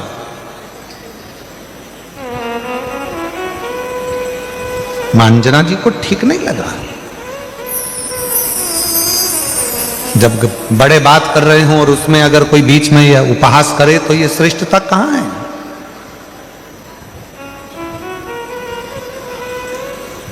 लक्ष्मण जी हंसे। इतने में लक्ष्मण जी ने कहा माता अंजना जी के से, देखो प्रभु भैया राम, माता तो अपने दूध का और अपने पुत्र का कितना गुणगान कर रही हैं और अपने आप का कितना गुणगान कर रही हैं। एक बार भी उन्होंने ये नहीं कहा कि लक्ष्मण के बाण से या राम जी के बाण से ये सब कुछ हो सका है।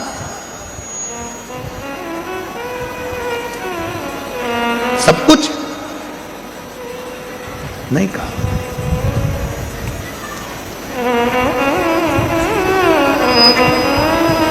माता जानकी जी ने कहा, लक्ष्मण तुम्हारा कहने का मतलब क्या है?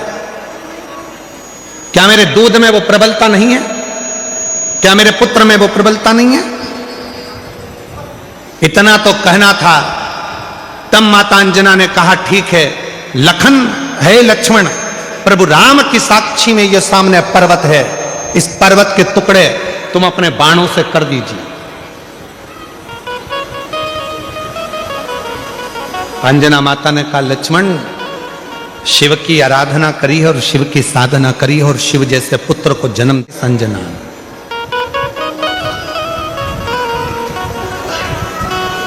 तभी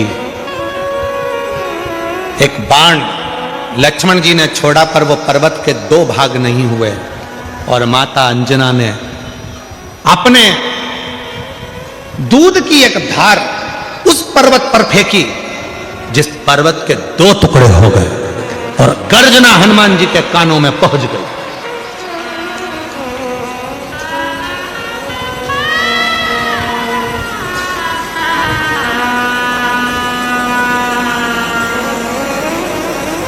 हनुमान जी के कानों में जैसी गर्जना गई, गर्जना जाते ही दौड़कर हनुमान जी महाराज आए। ना जाने ऐसी आवाज कहां से आई है, मेरे राम जी पर कोई उपद्रव तो नहीं हो गया, कोई बात तो नहीं हो गया?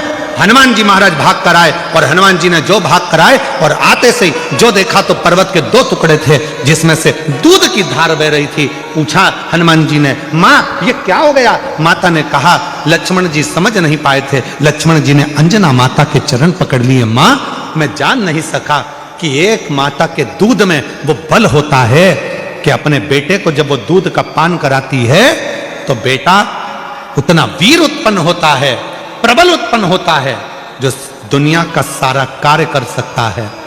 मां आज मैं लज्जित हूं, आज मैंने आप पर उपहास किया। हनुमान जी महाराज सामने थे, राम जी के मस्तक पर पसीने की बूंद थी, पसीने की बूंद।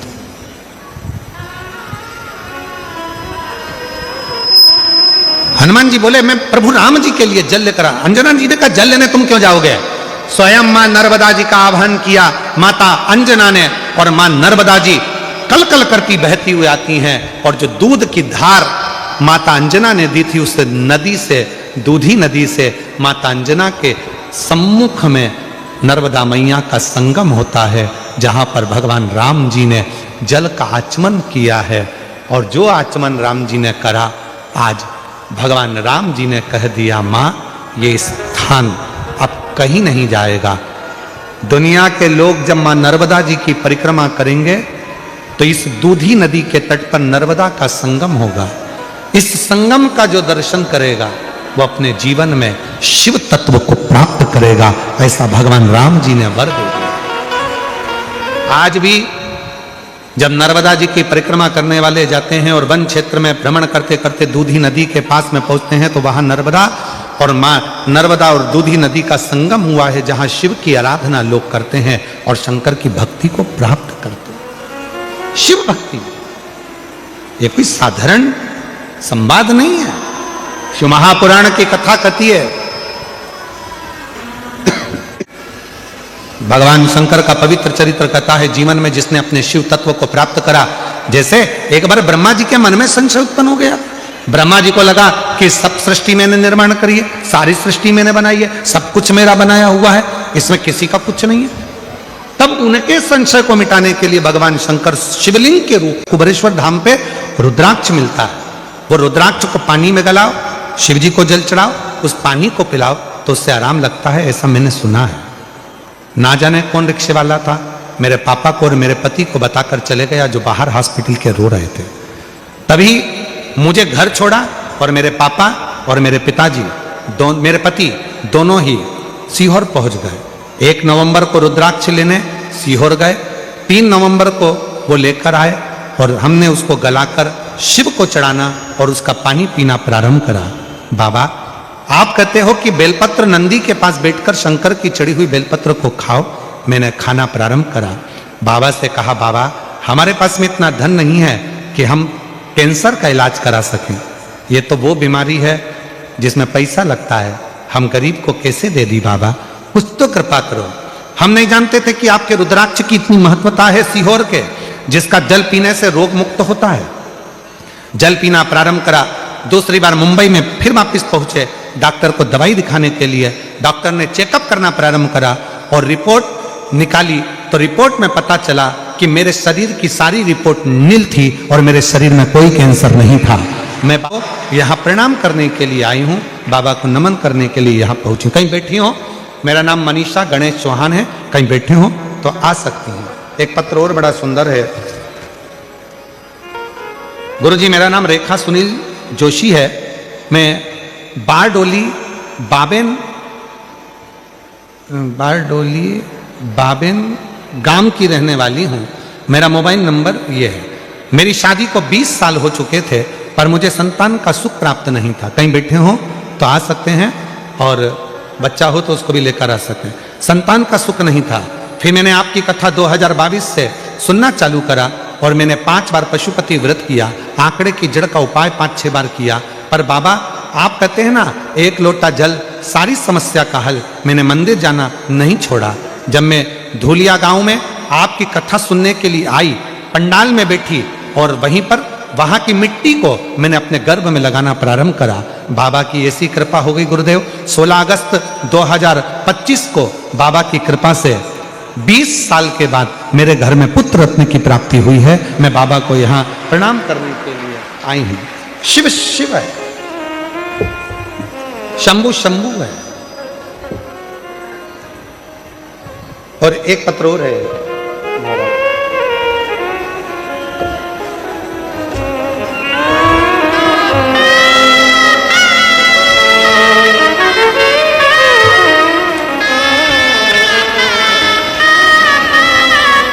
मेरा नाम निर्मा, पति का नाम धर्मपाल, जाट जाखड़, मेरा गांव रीडी, तहसील डूंगरगढ़, जिला बीकानेर, राजस्थान से आई हूँ।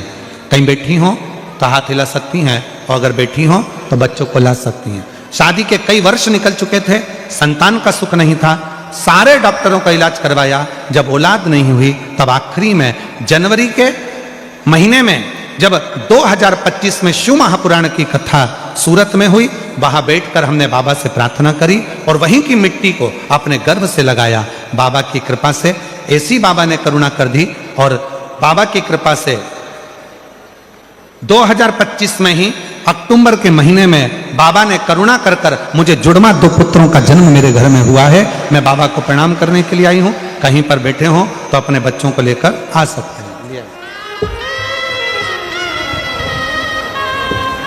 और शंभु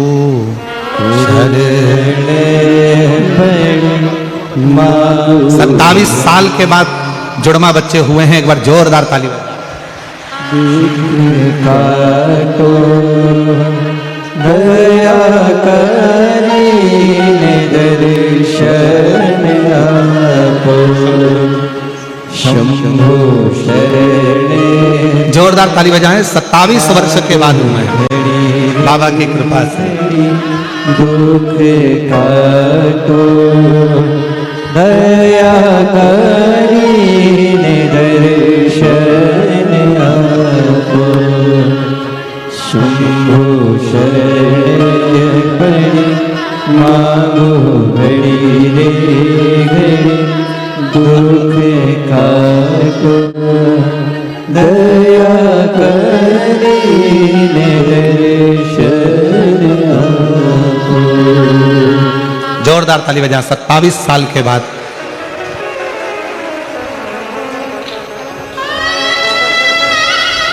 संतान की प्राप्ति हुई है।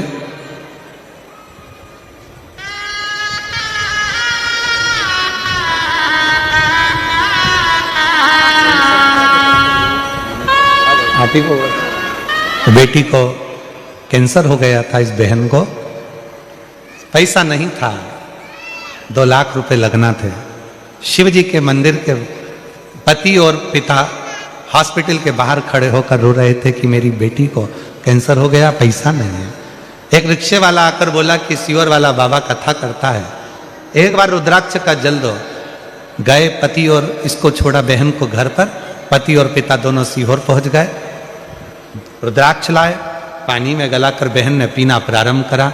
शिव जी की कृपा से डॉक्टर को दिखाने मुंबई गई, पूरी रिपोर्ट नील हो गई और कैंसर से मुक्त हो गई। जोरदार।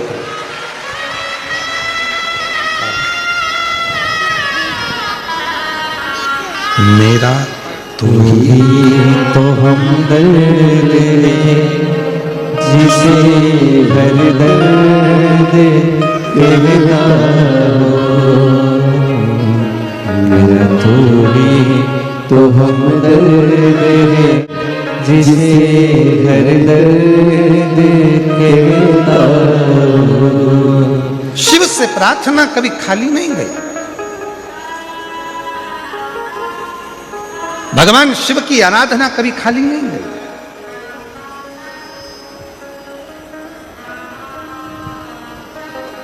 ब्रह्मा जी के मन में थोड़ा सा अहम हो गया। याद रखना, जीवन में या तो राम रहेगा या हम रहेगा। जिसके दिल में राम बसा है उसके दिल में अहम कभी नहीं आ सकता, और जिसके दिल में अहम पहले से भरा हुआ है उसके दिल में राम नहीं आ सकता। थोड़ा अहंकार को दूर करोगे तो राम आपके करीब में आएगा। शिव जी को पाने का सबसे सुंदर तरीका है अपने भीतर से अहम को निकाल दो कि मेरे पास मैंने कुछ करा है। कुछ नहीं करा हमने, कुछ भी नहीं।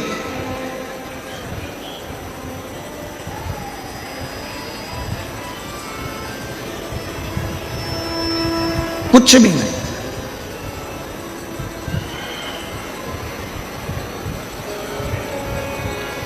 वो एक लाइन है ना आप लोगों की, वो भौरे ने खिलाया फूल फूल को ले गया राजकुल। भौरे ने खिलाया फूल फूल को ले गया राजकुल। भौरे तू कहना न भूल भूल मेरा हो गया इधर उधर। भौरे ने खिलाया फूल फूल को ले गया राजकुल। ये संसार में जन्म जिसने दिया है, जिसने संसार सागर में भेजा, उसी ने हमको खिलाया है, उसी ने हमको वैभव दिया है, उसी ने आप और हमको धन दिया है, उसी ने हमको संपदा दी है, उसी ने समझने की बुद्धि दी है, उसी ने सब कुछ दिया है। अब आगे आपके ऊपर निर्भर करता है कि इस बुद्धि को, इस मन को, इस चित्त को आप हम में डुबोएंगे कि राम में डुबोएंगे। ये आपके ऊपर निर्भर, ये आपके ऊपर निर्भर करता है।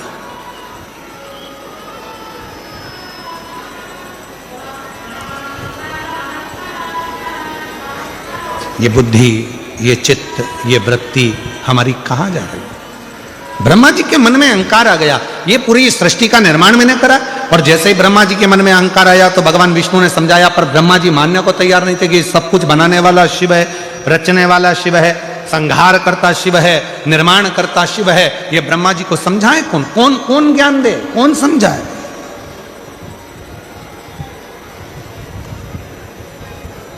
दो होते हैं, एक होते हैं विद्वान, दूसरे होते हैं विद्यावान। विद्वान को समझाना कठिन है, पर विद्यावान को समझाना सरल है। दो हैं। रावण को भी विद्वान कहा जाता है। रावण को कहते हैं लोग बहुत विद्वान है, बहुत विद्वान है, बहुत विद्वान है, पर रावण को कोई विद्यावान नहीं कहता। रावण को लोग विद्वान कहते हैं, पर विद्यावान रावण को नहीं कहा जाता। पर हनुमान जी को लोग विद्यावान गुणी अति चातुर, हनुमान जी को लोग विद्यावान कहते हैं। आ जाओ, विद्यावान कहते।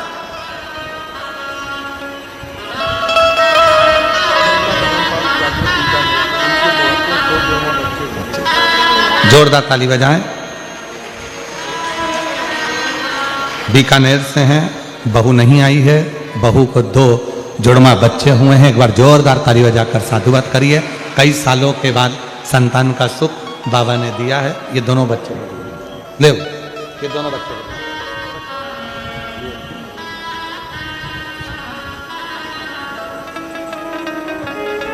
विद्यावान गुणी अति चातुर। अर्थात विद्वान को समझाना कठिन है, पर विद्यावान को समझाना सरल है। निवेदन है, अगर कोई तुमसे कहे कि तुम बहुत विद्वान हो, नहीं भैया, हम विद्वान कम, विद्यावान गुणी अति चातुर। बाबा की कृपा है, उसने जितनी विद्या दी है वो हमारे भीतर है। हम ज्यादा कोई विद्वान तो है नहीं, पर इतना जरूर है कि उसकी कृपा से सब समझ लेते हैं, ये उसने दिया, उसने करुणा की, और उसकी कृपा के बिना कुछ हो भी नहीं सकता। ब्रह्मा जी को समझाया, पर ब्रह्मदेव मानने को तैयार नहीं हुए। एक भगवान ब्रह्मा और भगवान विष्णु ने एक पर्वत को घुमाना प्रारंभ करा, और पर्वत को घुमाना प्रारंभ करा, तब उस पर्वत में से शिवलिंग की आकृति प्रकट हुई।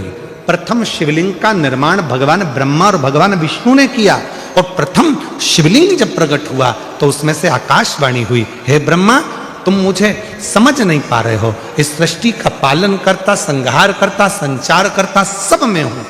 तब भी ब्रह्मा मानने को तैयार नहीं हुए। तो ब्रह्मा जी ने भगवान विष्णु जी से कहा, इस शिवलिंग में आप कहते हो कि शंकर है, तो उनके चरण कहाँ है, उनका शीश कहाँ है? इस शिवलिंग के चरण और शीश कहाँ है? ढूंढा जाए, आ जाइए, आ जाओ। चरण और शीश है कहाँ?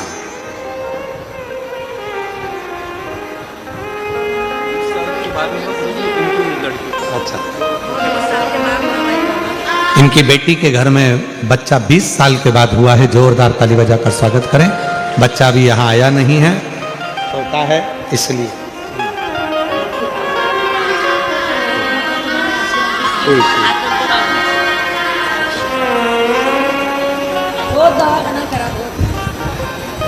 शिव कथा कर रही है। इस शिवलिंग के चरण कहाँ हैं? इस शिवलिंग का शीश कहाँ है? ढूंढो जरा। तब भगवान नारायण तो चरण ढूंढने के लिए गए, और भगवान ब्रह्मा जी शीश ढूंढने के लिए गए, पर भगवान नारायण ने पहले ही कह दिया था, चरण मिलने वाला नहीं है और ना ही शीश मिलने वाला है। ना चरण मिलेगा ना शीश मिलेगा, दोनों नहीं मिलेगा। स्वीकार किया, समझे नहीं। भगवान नारायण जब नीचे जाते जाते जाते जाते चरण को ढूंढ ना पाए तो वापिस आ गए। ब्रह्मा जी जाते जाते एक गौमाता को पकड़ कर लिया है। गौमाता से कहा, चलकर शंकर जी के सम्मुख में भगवान विष्णु से कह देना कि मुझे शीश मिल गया है। केतकी के पुष्प को लिया है, कह दिया, कह देना शीश मिल गया है। साक्षी में पूछा भगवान शंकर की, शिवलिंग की साक्षी में स्वयं भगवान ब्रह्मा जी ने विष्णु जी से पूछा कि आपको चरण मिला है? भगवान विष्णु ने मना कर दिया कि मुझे चरण नहीं मिला, मुझे चरण नहीं मिला। एक बार भगवान नारायण ने सत्य कह दिया तो आकाशवाणी हुई, हे नारायण, आपने सत्य कहा है, इसलिए आज से पूरी पृथ्वी पर सत्य नारायण की पूजन पूरी दुनिया करेगी, क्योंकि आप सत्य बोले। अब भगवान विष्णु ने पूछा, क्यों ब्रह्मा जी, तुमको शीश मिला है क्या? ब्रह्मा जी कहने लगे कि हाँ मिला है। ना मानो तो गौ माता से पूछ लो। गौ माता से पूछा तो गाय ने झूठ बोल दिया। भगवान शंकर ने कह दिया, गौ माता तू झूठ बोली है, तेरा पूरा शरीर पूज्य होगा पर तेरा मुख अपूज्य होगा। केतकी के पुष्प से पूछा तो केतकी के पुष्प ने झूठ कह दिया। हे केतकी, सारे देवताओं पर यह केतकी का फूल चढ़ेगा पर शंकर भगवान पर कभी नहीं चढ़ेगा। ब्रह्मा जी से, ब्रह्मा जी अब तो सत्य बोल दो। ब्रह्मा जी सत्य बोलने को तैयार नहीं हुए, सच नहीं बोल पाए। और शिवमहापुराण की कथा कहती है, भगवान शंकर को सारे पुष्प, सारे पत्र, सारा पूजन साहित्य, इन सबसे भी ज्यादा यदि शिव जी को प्रिय है तो शंकर भगवान को सत्य प्रिय। इसलिए क्या कहा जाता है, सत्यम शिवम सुंदरम। जिसकी जिंदगी में सत्य आकर विराजमान हो जाता है, उसकी जिंदगी में शिव आकर बैठ जाता है। और जब शंकर हमारे हृदय में आकर बैठ जाता है तो हमारी जिंदगी अपने आप सुंदर होना प्रारंभ हो जाती है, अपने आप लोगों से भी निवेदन है, जीवन में एक बार थोड़ा प्रयास करो कि हफ्ते में, 2 दिन में, 5 दिन में, 7 दिन में अपने मुख से एक दिन ऐसा निकालो कि हम सत्य बोल सकें, सत्य बोल सकें। नहीं तो मरने के बाद तो लोग बोलेंगे राम नाम सत्य, पर अपने जीते जी अपन बोल रहे हैं, इससे बढ़कर और क्या चाहिए।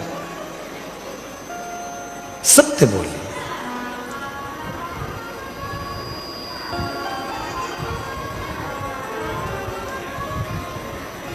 ब्रह्मा जी माने नहीं, फिर झूठ बोल दिए।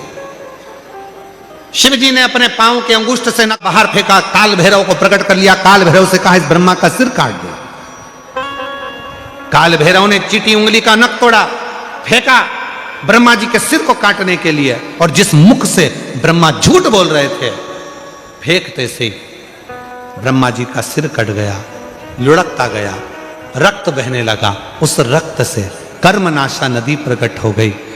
आज भी वो कर्मनाशा नदी उत्तर प्रदेश में बहती है, जिस पर उत्तर प्रदेश गवर्नमेंट ने बड़े बड़े बोर्ड लगा कर रखे हैं, ये कर्मनाशा नदी है, इसमें हाथ न धोइए, ये कर्मों का नाश कर देती है। झूठ बोले ब्रह्मा जी तो उनके रक्त से कर्मनाशा नदी प्रकट हुई, जिस नदी का जल आज भी विद्वान हाथ नहीं लगाते, क्योंकि वो कर्मों का नाश कर देती है। भगवान विष्णु ने जाकर प्रार्थना करी, प्रभु क्षमा करिए, ब्रह्मा जी की गलती हो गई, आप क्षमा कर दीजिए। तब भगवान ने कहा, क्या चाहते हैं नारायण? नारायण ने कहा, यह कटा हुआ जो सिर है ब्रह्मा जी का, लोग इससे नफरत करेंगे, आप कुछ कृपा कर दीजिए। तब भगवान देवाधिदेव महादेव ने करुणा करी और ऐसी कृपा करी, शिव जी ने कहा, यह ब्रह्मा का कटा हुआ सिर बट वृक्ष बन जाएगा और उस बट वृक्ष की छांव में मैं खुद बैठूंगा। भगवान शंकर उस बट वृक्ष की छांव में जाकर विराजमान हो गए और शिव जी का नाम बटकेश्वर महादेव हो गया। बटकेश्वर आज भी बड़ के पेड़ के नीचे जो शिव जी का, शंकर का शिवलिंग है, वहां जल चढ़ाने का बड़ा महत्व होता है, बड़ा महत्व। पर एक निवेदन हम आप सबसे करते हैं, ध्यान दें थोड़ा सा। चाहे बेलपत्री का वृक्ष हो, आंवले का वृक्ष हो, पीपल का वृक्ष हो, बट वृक्ष हो, शमी वृक्ष हो, कोई भी वृक्ष हो, उस वृक्ष के नीचे प्रयास करा करो जल चढ़ाओ, मना नहीं। पर उस वृक्ष के नीचे कई लोग दही चढ़ा देते हैं, कोई लोग कुछ चढ़ा देते हैं, कोई लोग कुछ चढ़ा देते हैं, तो वृक्ष की जो जड़ है वो धीरे धीरे खराब होने लगती है और पेड़ सूखने लगता। तो मेरा निवेदन इस व्यासपीठ से हम सबसे कहें, आप लोगों से निवेदन है। एक तो आप और हम सब मिलकर तो बहुत सारे पेड़ तो लगा नहीं पा रहे हैं। अभी ग्रीन शिवरात्रि के रूप में हम लोग वृक्षारोपण कर रहे हैं, तो आप और हम लगाएंगे। पर निवेदन है, जो बड़े बड़े वृक्ष हैं उनके नीचे ना तो दही चढ़ाइए, ना दूध चढ़ाइए, ना शहद चढ़ाइए, ना शक्कर चढ़ाइए। उन वृक्षों के नीचे केवल और केवल जल चढ़ाइए। जल चढ़ाने से पेड़ सूखेगा नहीं। पर आप जब अनेक तरह का सामान पेड़ के नीचे चढ़ाते हो तो वो वृक्ष धीरे धीरे सूखने लगता है, सूखता है। इसलिए उस वृक्ष की रक्षा करना अपना कर्तव्य। कई लोग बड़ के पेड़ के नीचे जाते हैं, उनकी भी पत्ती तोड़कर भगवान को चढ़ा देते हैं। ना ना ना, जो प्राचीन वट वृक्ष होते हैं, जो पुराने वट वृक्ष हैं, 500 साल पुराने हो, 700 साल पुराने हो, 1000 वर्ष पुराने हो, 400 साल पुराने हो, ऐसे जो वट वृक्ष होते हैं, पीपल के वृक्ष होते हैं, इनकी पत्तियों को नहीं तोड़ना चाहिए, इनको तो प्रणाम करना चाहिए, क्योंकि जो बुजुर्ग होता है उसका आशीर्वाद ही हमारे जीवन में सफल होता है। उसका आशीर्वाद नहीं, उसको तोड़े नहीं। हमारे कुबेरेश्वर धाम पर, बाबा के धाम पर लगभग 500 साल पुराना बाबा कुबेर भंडारी की यहाँ पर वट वृक्ष है। हम निवेदन करेंगे, आप लोग अगर वहां दर्शन करने जाते हैं तो निवेदन है, उनकी कोई पत्ती, कोई डाली, कुछ तोड़ना नहीं चाहिए। केवल प्रणाम करो, नमन करो, जल चढ़ाओ, परिक्रमा करो, बैठकर श्री शिवाय नमस्तुभ्यम का जप करो और बाबा से अपने दिल की बात करो, स्तुति करो, पर पत्तियां ना। बड़ के पेड़ के नीचे भगवान शिव विराजमान हो गए, बटकेश्वर नाम पड़ गया। बोलो बटकेश्वर महादेव की। ब्रह्मा, विष्णु और महेश तीनों एक जगह पर एकत्रित होकर जीवों का कल्याण करते हैं। भगवान ब्रह्मा, विष्णु, महेश पधार रहे हैं। जोरदार ताली बजाकर उनका स्वागत करें।